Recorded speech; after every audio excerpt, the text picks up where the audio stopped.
Hello, folks. We continue with the building of the items of the tabernacle of the congregation as Moses had instructed the children of Israel after he received instruction from God about the items that needed to be made.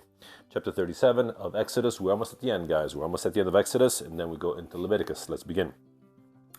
And Bezaleel made the ark of shittim wood. 2 cubits and a half was the length of it, and a cubit and a half the breadth of it, and a cubit and a half the height of it.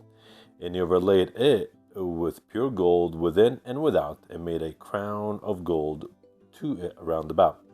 And he cast for it 4 rings of gold to be set by the 4 corners of it, even 2 rings upon the one side of it, and 2 rings upon the other side of it. And he made staves of shittim wood and overlaid them with gold. And he put the staves into the rings by the sides of the ark to bear the ark. And he made the mercy seat of pure gold. 2 cubits and a half was the length of it thereof, and 1 cubit and a half the breadth thereof. And he made 2 cherubims of gold, beaten out of 1 piece made he them on the 2 ends of the mercy seat. One cherub on the end on this side, and another cherub on the other end on that side. Out of the mercy seat made he the cherubims on the 2 ends thereof. Now, there are one little point in regard to this. There are some people that think that these cherubims, as you guys have seen, I'm sure, pictures of this ark, are actually on the mercy seat, where in reality they're on the sides of the mercy seat, because this is a seat, a mercy seat. It's a throne, and these 2 angels are on the sides of the mercy seat looking down with one of their 2 wings up to make the backrest of this mercy seat. Anyway, we continue. And the cherubims, okay, that was verse 38, 9. And the cherubims spread out their wings on high, and covered with their wings over the mercy seat, with their faces on one to another. Even to the mercy seat were the faces of the cherubims. As I mentioned, they were looking down on the seat. That concludes the mercy seat. Now we move on to making the table. And he made a table of shittim wood. 2 cubits was the length thereof, and a cubit the breadth thereof, and a cubit and a half the height thereof. And he overlaid it with pure gold, and made thereunto a crown of gold round about.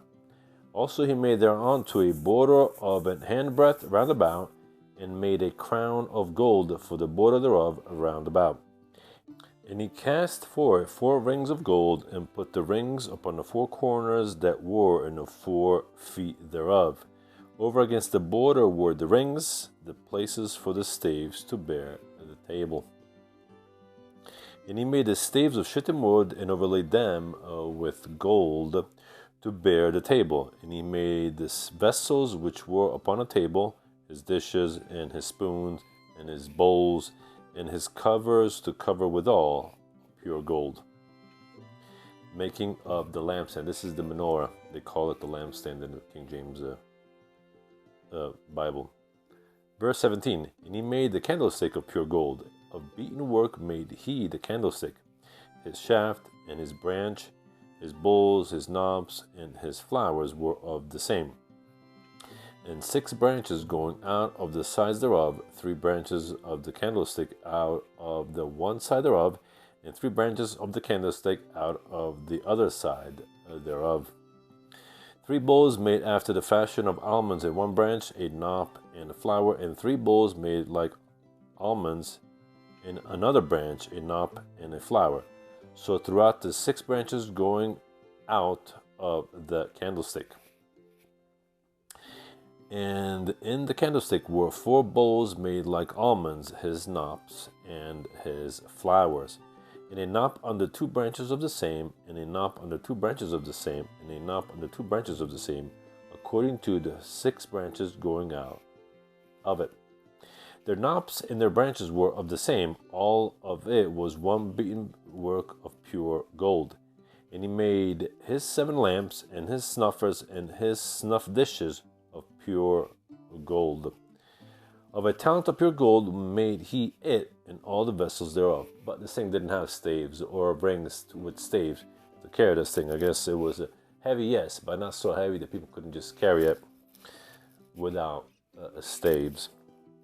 Verse 25, the making of the altar of incense.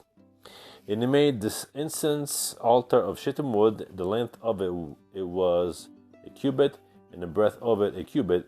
It was 4 square, and 2 cubits was the height of it.